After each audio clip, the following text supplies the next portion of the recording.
ensuite, nous voulons travailler avec les États-Unis pour parvenir à un accord final solide. Autrement dit, Zelensky ne pose plus au préalable des garanties inhérentes à cet accord. C'est effectivement un grand pas vers les Américains. Parce que nous ne tolérerons pas, évidemment, que nos hommes et nos machines soient attaqués par les Russes. Surtout si les minerais sont dans le Donbass occupés par les Russes. Tout à fait. C'est l'une des contradictions du plan, entre guillemets, de la Maison-Blanche. Quand je pense que cette dame était une grande journaliste, cette fameuse Christine O'Krent. Bonjour mesdames et messieurs, bienvenue sur ma chaîne. Alors pour cette vidéo, on va s'intéresser à une séquence de LCI menée par David Pujadas. Dans cette séquence, David Pujadas nous détaille les premières réactions de Zelensky à la suspension de l'aide américaine. Je sais bien qu'en ce moment-ci sur la chaîne, vous avez déjà vu ma traduction du message de Zelensky qu'il a publié sur sa chaîne, où il revient sur l'incident qui s'est passé à la Maison Blanche, sur sa recherche d'essayer de comprendre qu'est-ce que les Américains veulent attendre par la suspension de l'aide américaine, et de son souhait de vouloir à nouveau collaborer avec les Américains. Cependant, dans ce tweet, non, puisque dans cette vidéo-là, à proprement dit, on ne relève pas d'excuses, il y a une autre séquence où il avait tweeté auparavant et où certains considèrent qu'il s'est couché devant Trump et d'autres considèrent que c'est une main tendue. Alors nous allons commencer cette séquence. Alors je vais commenter cette séquence pour vous. Commentez, likez, partagez pour me soutenir et soutenir la chaîne. Sans plus tarder, nous passons à la vidéo. Nous sommes peut-être à quelques heures de l'ouverture de négociations sur un cessez-le-feu avec l'assentiment de Volodymyr Zelensky. Ces dernières 24 heures se sont déroulées en deux actes. Acte 1, les États-Unis mettent leurs menaces à exécution. La Maison-Blanche annonce la fin des livraisons d'armes à l'Ukraine. Mais ça, c'est pas l'acte 1. Ça, c'est l'acte 2. L'acte 1, c'était le message délivré par le secrétaire à la sécurité nationale américaine, disant qu'après les incidents de vendredi, Zelensky n'était peut-être plus la bonne personne pour la suite des événements en Ukraine, ou en tout cas pour le processus de paix qu'on essaye de mettre en place en Ukraine. Il n'est pas certain que le président Zelensky, en particulier après ce que nous avons vu vendredi, soit prêt à assurer la transition vers la fin de la guerre, à négocier et à faire des compromis. Messieurs les Ukrainiens, si vous ne voulez pas signer ce cessez-le-feu, si vous posez vos conditions sur les garanties de sécurité qui doivent l'accompagner, vous n'aurez plus d'armes. Acte 2, Volodymyr Zelensky, il y a un peu plus d'une heure, publie un communiqué dans lequel il semble se dire prêt à signer ce cessez-le-feu, à partir de cette idée de cessez-le-feu, et en parallèle sur l'accord sur les minerais, aux conditions sous la direction des États-Unis. Alors ici c'est intéressant, ils disent que Zelensky dans ce tweet fait comprendre que il est prêt à accepter le deal sur le minerai qu'il n'a pas signé en allant à la Maison Blanche, à accepter les conditions des Américains sur le cessez-le-feu, alors qu'il y a une nuance. Moi j'ai vu des actualités où il essaie de définir qu'est-ce que lui il attendait par le cessez-le-feu, et donc on va voir si ça va être repris ici. Et 3, c'est un camouflet pour l'Europe, alors que les Européens, et vous voyez bien une fois de plus encore, c'est un camouflet pour Macron, alors que Shérif Cocorico était partout au Figaro se vanter que lui il ne croit pas à un cessez-le-feu négocié entre les Américains et la Russie, et que lui il avait un meilleur plan pour assurer un cessez-le-feu en Russie. Ici Zelensky dit lui, il est prêt à accepter un cessez-le-feu négocié aux conditions des Américains. On est peut-être là sur un rebondissement très important dans cette guerre entre l'Ukraine et la Russie. Voyons d'abord les faits précisément, ce qui s'est passé, aussi les indispensables avec Lucille de Miller. Bonsoir Lucille. Bonsoir David, bonsoir à tous. Donc les États-Unis stoppent les livraisons d'armes, c'est l'acte 1. Oui, l'information est sortie par la presse américaine qui cite un proche de Donald Trump. Nous faisons une pause, nous réexaminons notre aide militaire pour nous assurer qu'elle contribue à la recherche d'une solution au conflit entre l'Ukraine et la Russie, écrit par exemple le Wall Street Journal. On apprend plus tard que la décision a été prise à la Maison-Blanche lors d'une réunion présidée par Donald Trump. Autour de lui, le vice-président J.D. Vance, le Marco Rubio, le secrétaire d'État, Pete Hegseth, le secrétaire à la Défense, et Tulsi Gabbard, la directrice du renseignement national. J.D. Vance qui enfonce le coup cette nuit. Vous voyez la symétrie avec les excuses.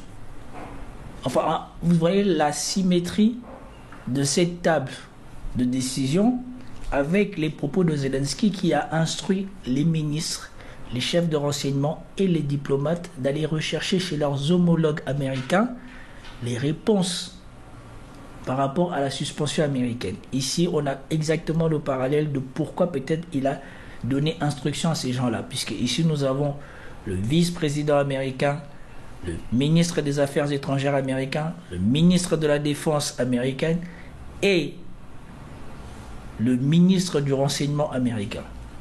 En tout cas, c'est comme ça qu'on peut les définir en équivalent de gouvernement français. J.D. Vance, le Marco Rubio, le secrétaire d'État, Pete Hegseth, le secrétaire à la Défense, et Tulsi Gabbard, la directrice du renseignement national. J.D. Vance qui enfonce le coup cette nuit, écoutez-le. The president is actually taking a much more realistic perspective and saying, this can't go on forever.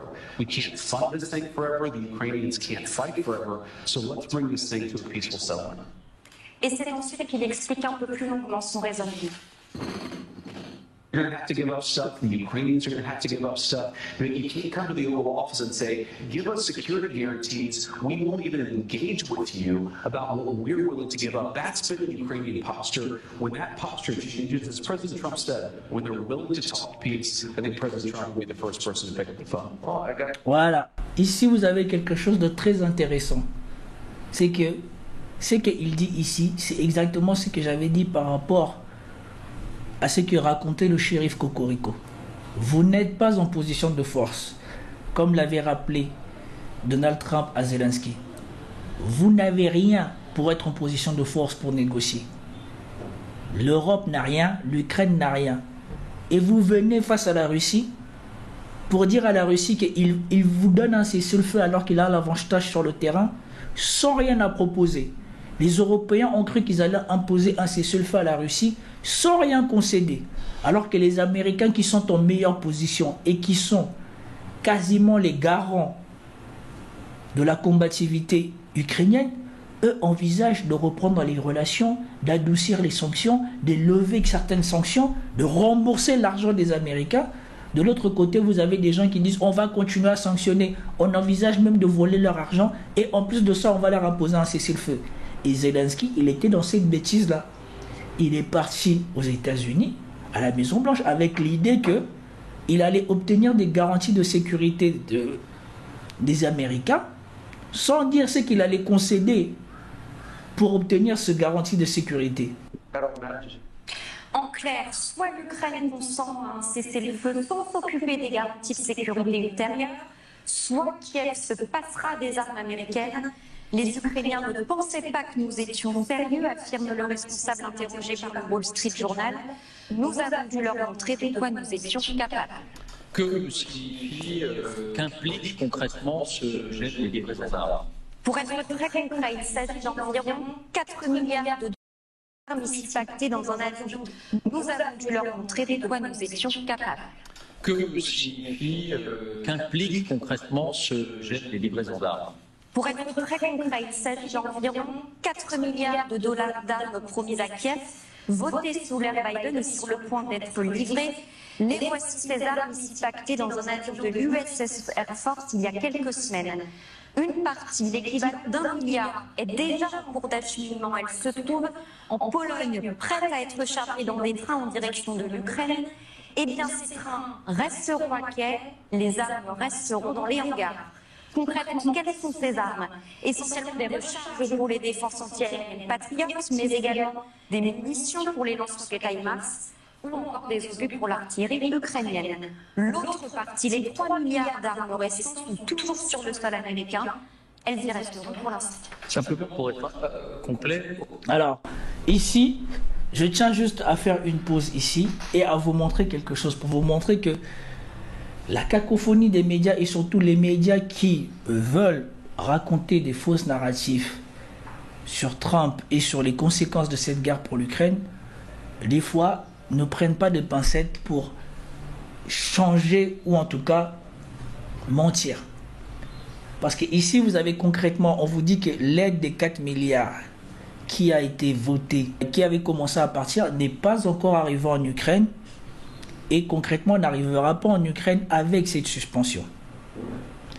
Regardez ce que dit Mathieu Mabin sur les conséquences de cette suspension. Cette suppression va bien avoir un effet, hein, c'est certain, mais à cause de la logique des stocks, cet effet sera également différé. On considère que le combattant ukrainien de première ligne ne ressentira pas les conséquences de la décision américaine avant des mois. C'est ce que ça veut dire. Et surtout, Donald Trump a tellement pris soin d'être approximatif et évasif sur le contenu de ce que l'on peut raisonnablement appeler sanctions, hein, on ne va pas se voiler la face, qu'on ignore si l'armée ukrainienne va d'abord se retrouver à court de grenades ou de renseignements, par exemple. Ce qui n'est pas du tout la même chose, on en conviendrait. Et enfin, dans ce laps de temps, les Européens, ça ne nous aura pas échappé, les Européens n'ont jamais été aussi actifs et pourraient être en capacité de compenser certains de ces manques. Et contrairement aux idées reçues, par exemple, dans le domaine du renseignement, les grands yeux et les grandes oreilles américaines sont aujourd'hui moins indispensables qu'ils ne l'ont été au début du conflit. Les Britanniques, les Allemands, surtout les Allemands, les Français et même les Ukrainiens possèdent désormais une capacité à renseigner bien supérieure à celle de février 2022 en cette région. Voilà, en clair, la guerre n'est pas terminée. Les canons ukrainiens ne seront pas à court d'obus demain matin, et même si cette décision américaine n'augure strictement rien de bon, elle ne siffle pas encore la fin du match. Voilà. Ce monsieur est là à chaque fois pour édulcorer les conséquences de cette guerre pour les Ukrainiens et pour continuer la propagande européenne. La suspension de Trump n'est pas si grave que ça. Il prendra des mois avant que les effets soient ressentis. On ne sait pas les effets vont toucher quoi en premier. Et puis les Européens sont là pour le contre-renseignement. Ils peuvent largement compenser. Alors que nous savons que la plupart des renseignements circulent en Ukraine grâce au réseau Starlink. Et que ceux qui ont mis le plus d'argent ici, ce sont les Américains. Et surtout, il y a cette séquence-ci que je vous ai gardée, qui revient sur les images qu'ils étaient en train de montrer sur LCI, du chargement de l'aide américaine, mais surtout, écoutez ce que ce journaliste américain va dire de l'état du front actuellement. Parce que vous avez Mathieu Mabin qui vous dit, oui, le mec au front, en première ligne, ne va pas ressentir les effets tout de suite. Mais regardez quand vous décrit l'état des premières lignes, et dites-moi maintenant si lui déjà, est-ce que même il a besoin de ressentir les effets, ou s'il vit déjà dans une précarité. Écoutez. Right now, Ukraine is already outnumbered vastly, so about 3-1 on troops, about... Donc ici on vous dit l'état des deux armées. Les Ukrainiens, pour un soldat ukrainien, tu as 3 soldats russes. Donc ce qui déjà me semble bizarre. Donc ça veut dire que si les Russes sont 1 million, les Ukrainiens sont 300 000. Ou si les Ukrainiens sont 105 000, les Russes sont encore 1 500 000. Vu le nombre de morts, vrai ou faux, dans ce conflit, il semble vraiment bizarre de dire encore que les Ukrainiens sont encore à un nombre de 1 soldat ukrainien contre 3 soldats russes. Quand on sait jusqu'où était passé le rapport d'artillerie et où s'en est le rapport d'artillerie entre les deux pays. Voilà. Ils sont à 1 sur 5 dans un rapport d'artillerie. Donc ça veut dire que quand les Ukrainiens tirent avec 1 canon, les Russes tirent avec 5 canons. Et ne venez pas nous parler de César ou quoi que ce soit. On a déjà appris ici que les Césars sont de moins en moins précis parce que les Ukrainiens sont de moins en moins en capacité d'assurer la maintenance de César au rythme où va la guerre. Ils sont obligés de user les Césars, ce qui fait qu'ils les usent bien plus vite et ils n'ont pas le choix. Ils sont peut-être obligés de les utiliser, user, ce qui rend approximative la précision des canons César. Et pour le reste, ils sont dans un rapport de 1 à 10 pour les personnels ou pour je sais pas quoi. Donc le rapport de force est disproportionné. Et donc je ne comprends pas comment eux, ils peuvent penser qu'avec un rapport de force aussi disproportionné, la situation va s'empirer dans 6 mois. Si l'Ukraine continue à perdre des hommes, à perdre de l'artillerie, à perdre des munitions, pourquoi ça devrait prendre 6 mois? Et donc ici, moi, à mon sens, je comprends que les Occidentaux, ils essayent de minimiser la décision de Trump parce qu'on sait déjà que sur le front, c'est catastrophique, ou en tout cas proche de la catastrophe pour l'Ukraine. Pause or disruption or stopping of aid to Ukraine will have a big impact on Ukraine. Russia saying La vérité doit sûrement se trouver quelque part entre les deux. Je ne sais pas si ça va prendre des mois ou si ça va prendre des semaines pour que les choses changent. Ce que je sais, c'est que quand vous suivez les gens qui suivent ce conflit avec des cartes, on voit que chaque jour qui passe, l'ascendant des Russes sur le terrain se fait de plus en plus sentir. Et donc revenons à ce qu'on disait ici sur LCI. Au-delà de ces 4 milliards d'armes donc, qui sont quelque sorte un reliquat, est-ce que Donald Trump, lui, s'est engagé ou a fait voter de nouvelles livraisons d'armes qui auraient dû être livrées dans les mois qui viennent? La réponse est non. Pas un seul décret n'a été signé, pas une seule loi n'a été votée depuis son entrée en fonction. Sur ce point-là, la décision n'a pas d'impact. Et est-ce que c'est un coup dur pour l'Ukraine? Est-ce que ça a vraiment des répercussions presque immédiates? D'avis de tous, oui. D'abord parce que la technologie américaine n'a pas d'égal. Les missiles Atacams, par exemple, ceux qu'utilise Kiev pour frapper le territoire russe en profondeur. Écoutez le général Trinquant.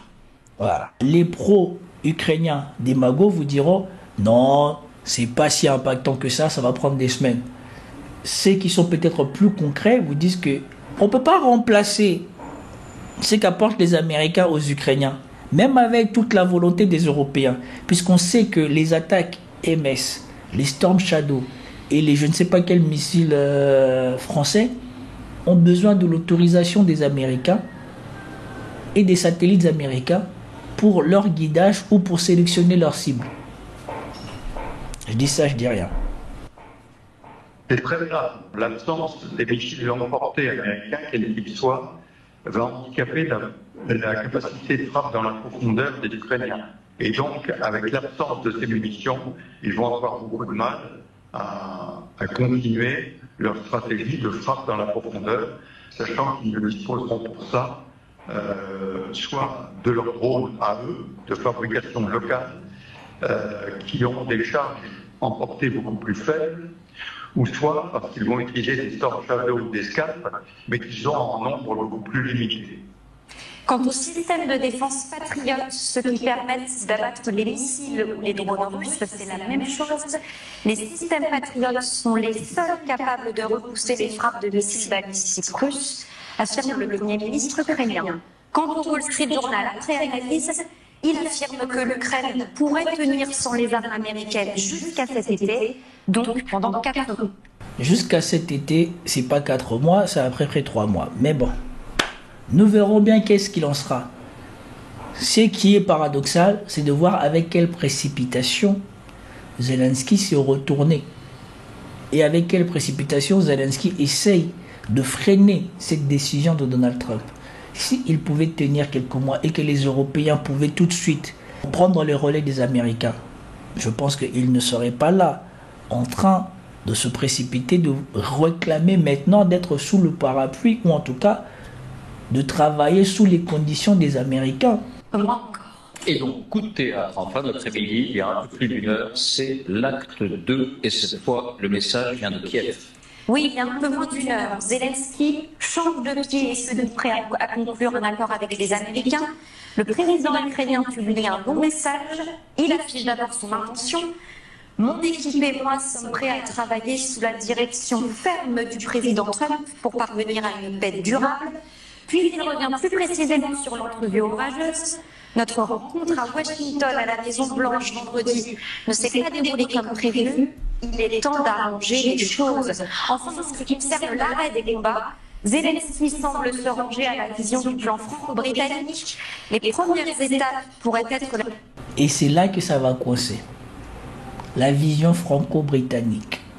Les franco-britanniques sont ceux qui ont les pires conditions pour le cessez-le-feu. Ils pensent qu'ils vont obtenir un cessez-le-feu juste parce qu'ils vont dire que les Ukrainiens s'engagent à ne plus tirer. Qu'est-ce que ça rapporte aux Russes, ça? Sachant que les Russes n'ont pas encore atteint leurs objectifs. La libération des prisonniers et une trêve dans le ciel, dans les mers, si la Russie fait de même. Ensuite, nous voulons travailler avec les États-Unis pour parvenir à un accord final solide. Autrement dit, Zelensky ne pose plus au préalable des garanties inhérentes à cet accord. C'est effectivement un grand pas vers les Américains. Merci Lucille pour être tout à fait complet. À la fin de ce communiqué, il indique que cette fois, l'accord sur les minéraux et la sécurité, nous sommes prêts à le signer à tout moment et dans n'importe quel format qui nous convient. Alors, qui lui convient, c'est pas vraiment c'est qui convient à Donald Trump ou qui convient à l'Ukraine, mais très important, nous considérons cet accord sur les minerais, c'est-à-dire le fait que les États-Unis déploieraient des hommes, des machines pour exploiter ces minerais. Nous considérons cet accord comme un pas vers une sécurité accrue et des garanties de sécurité solides.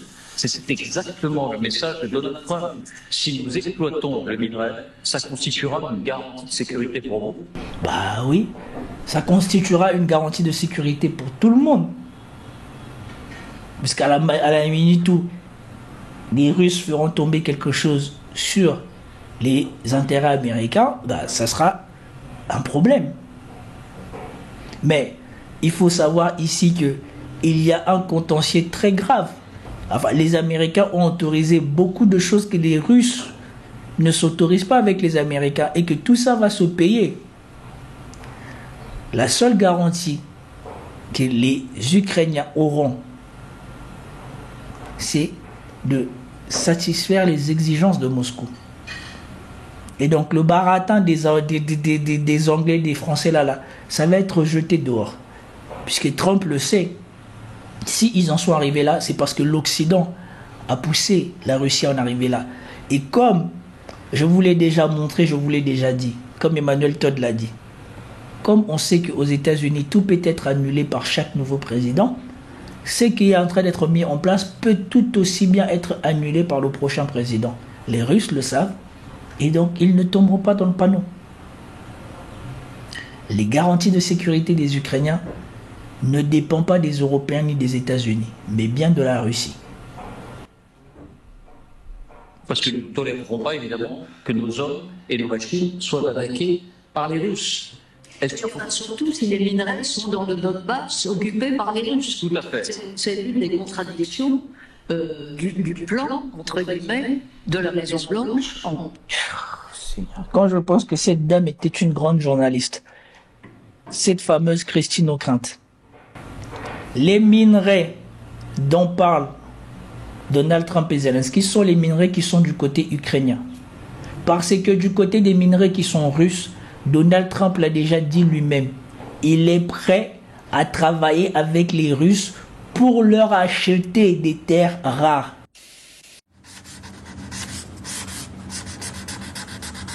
Okay. When you spoke to Vladimir Putin, did he raise or did you discuss at all the possibility of a minerals deal on the Ukrainian land that Russia now controls? I didn't discuss it, no. I'd like to buy minerals on Russian land too, if we can. The rare earth. They have very good rare earth also. They both do, I would say that. And oil and gas. Look, it's a great thing if we sell this. It's great for Russia too, because we can do deals there. They have very valuable land that isn't utilized. So something like that could take place. Donc ça veut dire que les entreprises américaines ne vont pas aller là-bas exploiter les mines. Les entreprises américaines vont acheter des terres rares. Vous pensez que les Russes, ils sont assez bêtes pour aller donner des mines aux Américains sur leur territoire? Non. Les Américains vont acheter ou investir pour que les Russes exploitent ces terres rares et les leur vendent. Ça n'a rien à voir avec ce qui est envisagé pour l'Ukraine. Et franchement, c'est déplorable de voir à quel point tous ces gens, mais tous ces gens qui un jour étaient respectables en France, semblent ne plus avoir de cerveau. En ce qui concerne ces gisements, qui n'ont pas été d'ailleurs évalués de façon très précise. Voilà. Mais l'ironie, c'est la géographie. Mais il semblerait que l'essentiel de ces gisements, les fameuses terres rares, mais aussi le lithium et autres minerais précieux, ils sont surtout dans les zones occupées par les Russes. On appelle ça les zones occupées par les Russes. Non, ces zones-là ont déjà voté leur adhésion à la Fédération de Russie.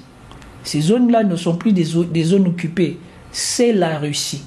Et je ne comprends pas pourquoi est-ce que les Européens, soi-disant tous ces gens qui sont mis ou présentés comme l'intelligentsia européenne ou française, continuent à penser qu'il va y avoir restitution de terres ou de je ne sais pas quoi que ce soit. Le colonel des armées américaines l'avait déjà dit bien avant que ces territoires-là prennent des référendums pour leur adhésion à la Fédération de Russie. Les territoires pris par les Russes ne reviendront plus. Il faut oublier. Ce ne sont plus des territoires occupés, ce sont des territoires russes. Tous ceux qui ont lu ce communiqué pensent que Volodymyr Zelensky a cédé face aux exigences de Donald Trump à partir du moment où il a dit ces menaces de stopper les livraisons d'armes à exécution. Est-ce que vous partagez ce sentiment? Qui veut commencer? Daphné. Alors ça c'est intéressant. On va analyser leur réaction. Ça sera peut-être dans une deuxième partie de vidéo. C'était tout pour cette vidéo. J'espère que vous avez apprécié. Si vous avez apprécié, commentez, likez, partagez et je vous dis à plus tard. Peace out.